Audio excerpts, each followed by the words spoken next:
sholat 5 waktu wajib, ya kan? Wajib sholat 5 waktu. Puasa Ramadan wajib. Birrul walidain wajib. Wajib birrul walidain. Silaturahmi wajib. Nyoblos wajib apa enggak? Dalam agama sih enggak wajib. Rukun Islam yang keberapa? Saya nyoblos, saya ikut, saya hadir, saya nyoblos, saya ngantri, saya celup jari juga. Mana dihilanginnya susah banget. Tapi ketika saya nyoblos, istri saya nggak tahu saya nyoblos apaan, anak saya nggak tahu nyoblos apaan. Coblos yang mana? Arahkan ke kami. Enggak, itu urusannya tuh rahasia. Saya nggak ngajak orang untuk memilih yang saya pilih. Saya ngajak orang ke Allah. Kalau saya ngajak orang kepada selain Allah, gelap muka saya tatkala menghadap kepada Allah besok. Nyoblos bukan kewajiban dalam rukun Islam, bukan kewajiban.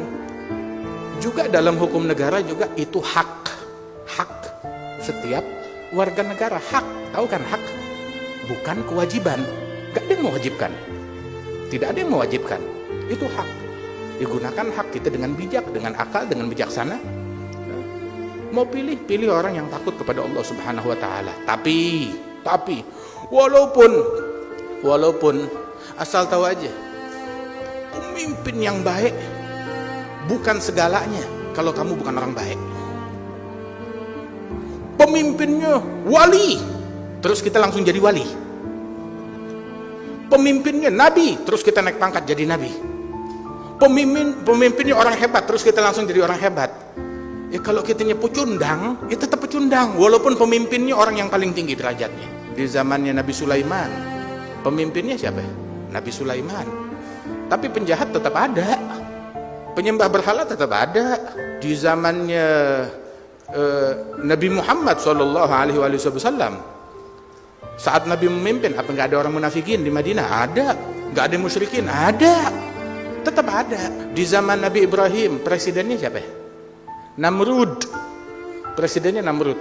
Terus Nabi Ibrahim turun derajat gara-gara presiden kamu Namrud, berarti kamu sama kayak Namrud.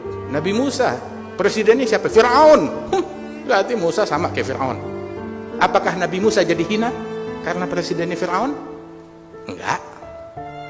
Apakah Nabi Ibrahim jadi hina karena presidennya Namrud?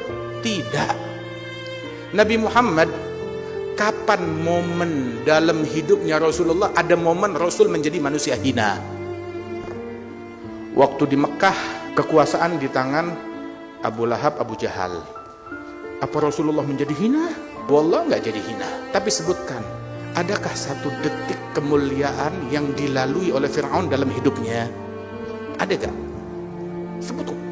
Dia duduk di kursi emas, entah berapa puluh tahun, berkuasa, disembah.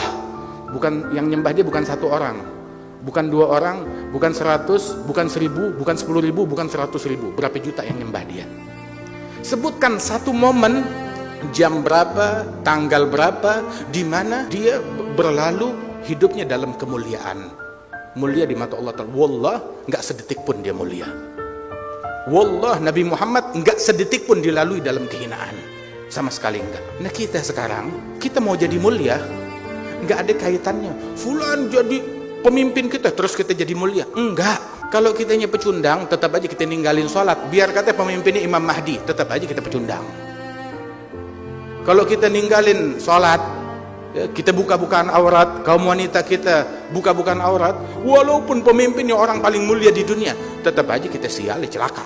Karena itu, nih, dikasih tahu ya, ada orang yang paling bodoh adalah yang demi dunia, demi kursi, demi harta, rela kehilangan akhirat.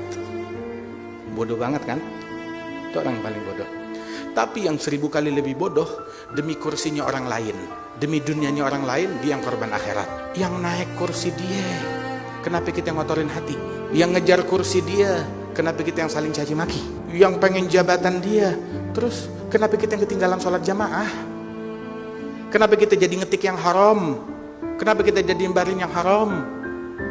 Kenapa kok kita jadi berubah profesi? Tadinya ngajak kepada Allah, libur dulu, ngajak kepada makhluk. Atastabdiluna alladhi huwa adna billadhi huwa khair. Kita mau ganti. Tadinya kita ngajak orang ke Allah, jadi ngajak orang kepada makhluk. Lah, nggak seperti itu. Alhamdulillah, alhamdulillah. Nikmat dari Allah Subhanahu wa taala, ini majelis kita ini selalu dijaga, dilindungi oleh Allah Subhanahu wa taala. Di bawah bimbingan guru kami Al-Habib Umar bin Muhammad bin Salim bin Hafidh yang punya perhatian besar terhadap majelis Rasulullah. Alhamdulillah.